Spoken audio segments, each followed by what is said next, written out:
100 pound बर्फ में 3 सोने की चाबियां छिपी हैं। वह तिजोरी खोलकर पुरस्कार जीत सकेगा। खेल के नियमों के अनुसार बर्फ तोड़ना मना है। बर्फ को जल्दी पिघलाने के लिए क्या करें? बर्फ की बनावट पत्थर की तरह है, बेहद कठोर, और उनके पास कोई उपकरण नहीं है, इसलिए उनके पास केवल अपने शरीर का तापमान ही उपाय है। जॉर्ज ने सोचा कि वह अपने गर्म मुंह से बर्फ को पिघलाने की कोशिश करेगा, लेकिन उसकी जीभ लगभग जम गई। आवे ने अपनी पिंडली को बर्फ पर दबाया और अपने ऊनी पैंट को रगड़ने लगा, लेकिन मांसपेशियां भी बर्फ सहन नहीं कर रही थीं। लेकिन लाओ वांग थोड़ा चतुर है। वह अपने पूरे शरीर की त्वचा का उपयोग करके गर्मी के क्षेत्र को बढ़ा सकता है ताकि बर्फ जल्दी पिघले। होस्ट ने अच्छे दिल से बताया कि पेट पर गर्मी सबसे ज्यादा होती है। क्या सच में? ओह,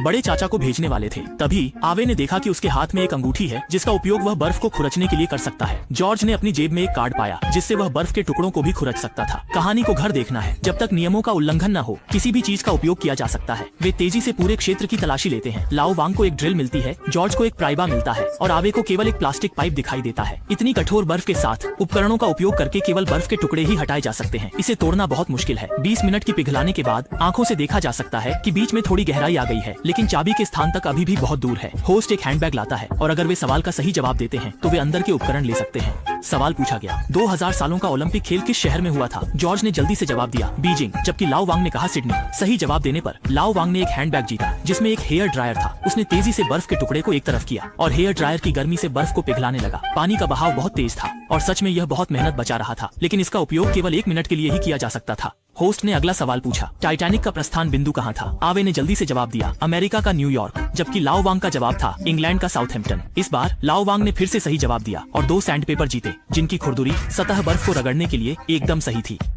चाकू तेज है।